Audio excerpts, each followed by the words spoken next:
Innal hamdalillah nahmaduhu wa nasta'inuhu wa nastaghfiruh wa na'udzu billahi min shururi anfusina wa min sayyiati a'malina may yahdihillahu fala mudilla lahu wa may yudlil fala hadiyalah. Asyhadu an la ilaha illallah wahdahu la syarika lah wa asyhadu anna Muhammadan 'abduhu wa rasuluhu la nabiyya ba'dah.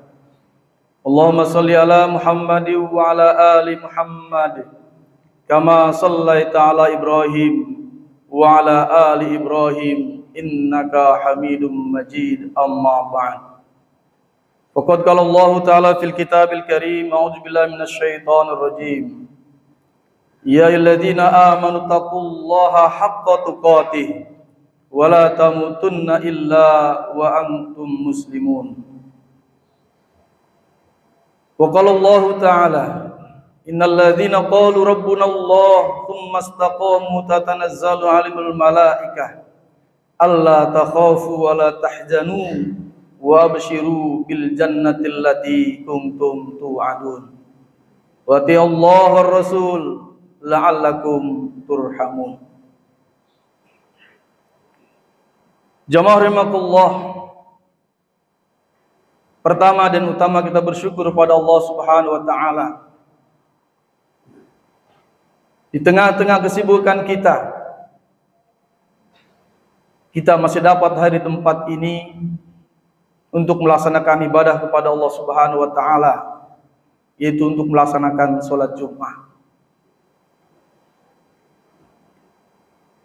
Khatib sebelum mengurai isi khutbah siang hari ini berwasiat untuk dirinya dan untuk semua yang hadir pada saat ini. Marilah kita senantiasa meningkatkan keimanan dan ketakwaan kita kepada Allah Subhanahu wa taala dengan sebenar-benar iman dan sebenar-benar takwa kepada Allah Subhanahu wa taala. Iman yang lurus yang tidak dikotori dengan kesyirikan. Dan ketakwaan di mana seluruh amal ibadah kita sebagai rasa tunduk kepada Allah Subhanahu wa taala atau pengabdian kita kepada Allah Subhanahu wa taala. Kita tidak mengharapkan pujian makhluk apapun jua, dan kita hanya mengharapkan ridha Allah Subhanahu wa taala yang kelak nanti akan membalas seluruh kebaikan-kebaikan kita atau amal-amal soleh kita dari sejak balik sampai datangnya kematian kepada kita. Sehingga insya Allah dengan amal-amal yang kita lakukan, kita selalu tunduk kepada Allah Subhanahu wa taala atas perintahnya dan meninggalkan segala larangannya, maka Allah Subhanahu wa taala akan menyematkan kepada kita suatu labeling ataupun satu nama ataupun jabatan yang namanya muttaqin. Inilah jamaah sekalian rahimakumullah, dari sekian nama, dari sekian jabatan manusia antar manusia, maka sesungguhnya jabatan yang Allah berikanlah atau gelar yang diberikan oleh Allah lah yang sangat tinggi, karena gelar yang diberikan Allah Subhanahu wa taala akan memastikan seseorang akan masuk surga Allah Subhanahu wa taala. Sementara gelar yang diberikan manusia antara manusia, apa itu gelar kiai haji, gelar ustaz, LC, profesor, dokter, lain sebagainya, tidak menjamin seorang masuk surga Allah Subhanahu wa taala. Tapi kalau gelar takwa, dalam beberapa ayat Allah sampaikan, di antaranya innal muttaqina fi jannati wa uyun.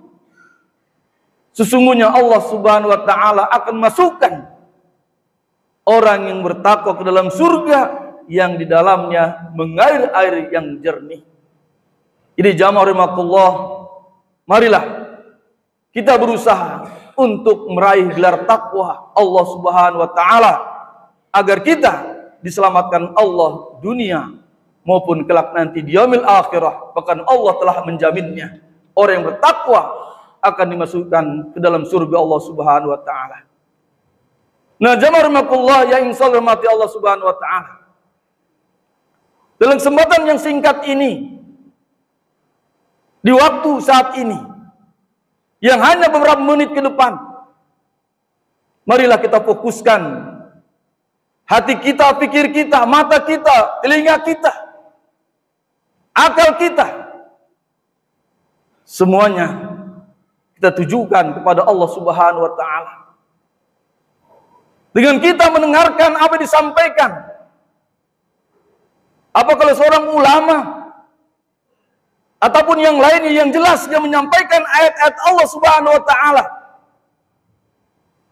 menyampaikan tentang kebaikan-kebaikan atau amal soleh, mengajak kepada kebenaran agar manusia selalu tunduk kepada Allah Subhanahu wa taala. Maka mari saudara sekalian, sekali lagi saya mengajak untuk diri saya dan semua yang hadir, bertakwalah kepada Allah Subhanahu wa taala. Bertakwalah kepada Allah Subhanahu wa taala. Dan mari kita upayakan sebelum kematian datang kepada kita, jamaah rahimakumullah. Hari ini saya akan sampaikan kaitan tadi disampaikan oleh pengurus kaitan dengan esensi tawakal. Esensi dari bahasa Latin itu esensia, yang artinya inti ataupun hakikat. Dan tawakal adalah satu usaha manusia untuk mencapai satu tujuan dengan bekerja keras, dengan sungguh-sungguh, dan disertai dengan doa. Lalu disandarkan kepada Allah Subhanahu wa taala apa yang telah dia upayakan, semuanya hasilnya ditujukan kepada Allah Subhanahu wa taala.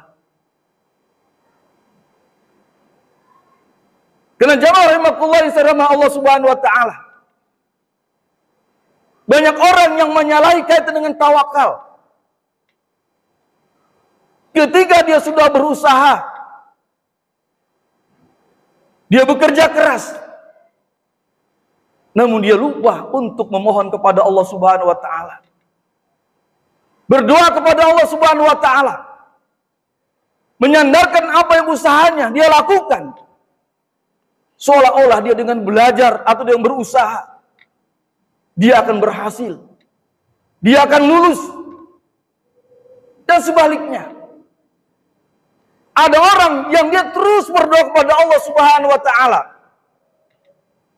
memohon kepada Allah, namun dia tidak melakukan satu perbuatan. Katakanlah kalau sebagai seorang pelajar, ketika dia akan lulus, sebelumnya dia akan melalui yang namanya ujian. Dia hanya berdoa kepada Allah Subhanahu wa taala, "Ya Allah, mudahkanlah aku ya Allah di dalam melakukan ujian yang aku akan laksanakan nanti." Setiap 5 waktu dia berdoa kepada Allah Subhanahu wa taala. Tapi dia tidak melakukan belajar ataupun menghafal. Dia anggap dengan berdoa kepada Allah Subhanahu wa taala itu merupakan sudah tawakal yang benar. Ternyata ini zaman sekarang belum sempurna tawakalnya. Maka kalau kita mengutip pendapat dari Ibnu Taimiyah kaitan dengan tawakal, ada 3 hal yang harus dicukupi agar tawakal ini benar sesuai dengan Allah Subhanahu wa taala inginkan. Maka Ibnu Taimiyah mengatakan, menyampaikan yang pertama itu dengan tauhid, yang kedua dengan syariat, dan yang ketiga dengan itu manusia itu sendiri, itu dengan akalnya. Maka jamaah rahimakumullah, yang pertama itu dengan tauhid, bahwasanya semua kejadian pada dunia ini, bahkan pada diri seseorang, itu semuanya sudah Allah Subhanahu wa ta'ala tentukan jamaah rahimakumullah. Maka ketika kita belajar kalimat ma'rifatu syahadatain atau ma'rifatu la ilaha illallah, dalam makna mazaji disebutkan, ketika seorang sudah mengucapkan kalimat la ilaha illallah, maka kalimat mazaji atau yang tersembunyi para ulama sampaikan. Ada yang menyampaikan 7 bagian, ada 11 bagian, bahkan 13 bagian. Di antara jamaah rahimakumullah, ketika orang sudah mengucapkan kalimat la ilaha illallah, maka dia harus menerima bahwasanya la razika illallah, tidak ada yang memberikan rezeki kecuali hanya Allah Subhanahu wa ta'ala. La khaliqa illallah, tidak ada yang menciptakan alam semesta ini dan di antara keduanya bumi dan langit kecuali hanya Allah Subhanahu wa ta'ala. La malika illallah, tidak ada yang berkuasa ataupun yang memiliki kecuali hanya Allah Subhanahu wa ta'ala. La syari'a illallah, la hakima illallah, la muta'a illallah. Inilah jamaah sekalian makna majazi, makna yang tersembunyi ketika seorang mengucapkan kalimat la ilaha illallah. Karena ini terkait dengan tadi tawakal. Kalau tauhid tidak di bawah, kaitan dengan tawakal ini jamaah sekalian, maka orang ini akan stres. Orang ini akan gila. Makanya tauhid ini perlu jamaah rahimakumullah menurut Ibnu Taimiyah.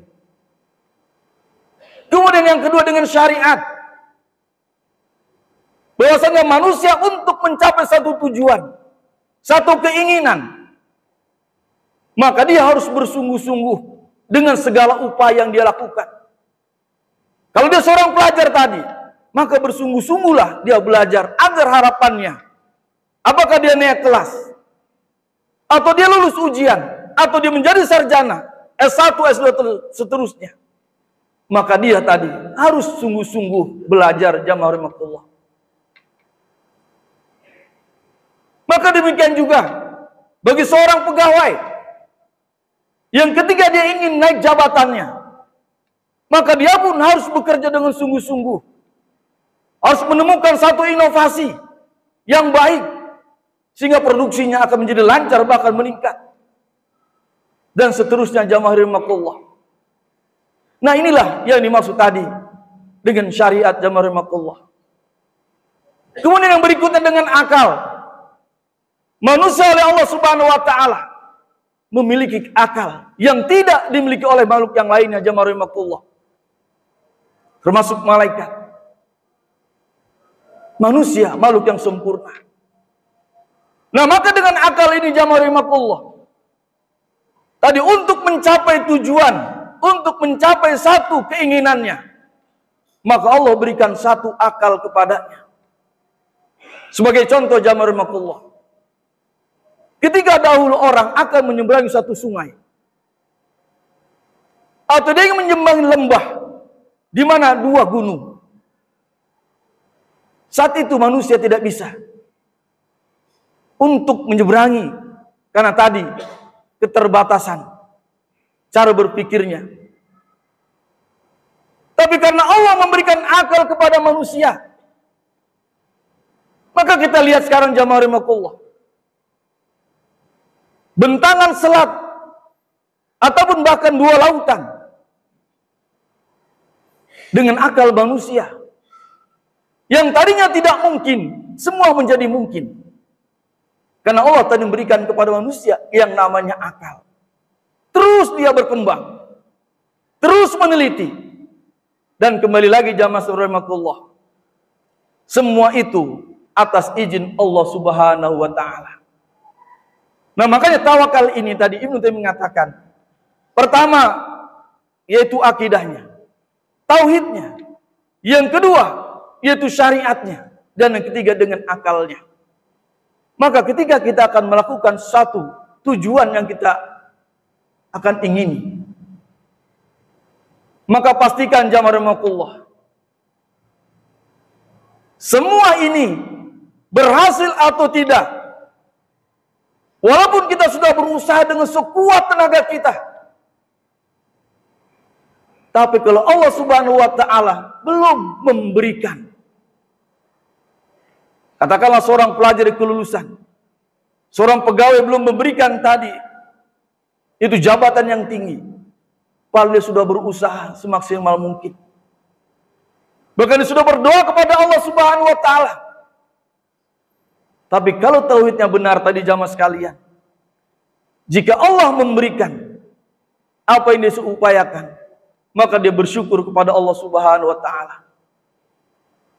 Tapi kalau dia tidak berhasil saat itu, katakan dia sudah berusaha, dia sudah belajar, sudah berusaha dengan keras, sudah berdoa kepada Allah Subhanahu wa ta'ala, karena dia saat itu bertawakal kepada Allah Subhanahu wa ta'ala, menggantungkan apa hasilnya kepada Allah Subhanahu wa ta'ala, apakah lulus atau tidak, naik atau tidak, maka sudah pasrah kepada Allah Subhanahu wa ta'ala. Nah, inilah jamaah sekalian, tawakal yang betul. Ketika kita tadi menginginkan sesuatu, maka bekerjalah keras dengan sungguh-sungguh tadi dengan syariat Allah Subhanahu wa ta'ala. Kemudian berpikirlah dengan keras. Kemudian gantungkanlah setelah itu kepada Allah Subhanahu wa ta'ala. Sehingga kalau dia berhasil, dia bersyukur kepada Allah Subhanahu wa ta'ala. Kalaupun tidak berhasil, maka dia akan bersabar. Dia akan bersabar jamaah sekalian. Karena apa? Karena tadi dalam ma'rifatul la ilaha illallah, la khaliqa illallah, tidak ada yang menciptakan sesuatu kecuali Allah Subhanahu wa ta'ala. La nafi'a wa la darra illallah, tidak ada yang memberikan manfaat dan mudarat kecuali Allah Subhanahu wa ta'ala. Sehingga insya Allah dengan memiliki sifat tawakal ini, dia akan selalu tenang dalam menghadapi kehidupan di dunia ini jamaah rahimakumullah. Apapun, ketika dia menginginkan sesuatu, tadi dia bekerja dengan sungguh-sungguh, dengan bekerja keras, dan berdoa kepada Allah Subhanahu wa ta'ala. Dan terakhir, dia serahkan kepada Allah apapun hasilnya. Maka dengan demikian, apapun hasilnya nanti, apakah lulus atau tidak, ataukah baik atau tidak, maka semua itu dikembalikan kepada Allah Subhanahu wa ta'ala. Nah jamaah rahimakumullah, itulah yang dapat saya sampaikan esensi dari tawakal kepada Allah Subhanahu wa ta'ala. Aqulu qauli hadza fastaghfiru lidayya wa likum wa li jami'il muslimat innahu wal ghafurur rahim.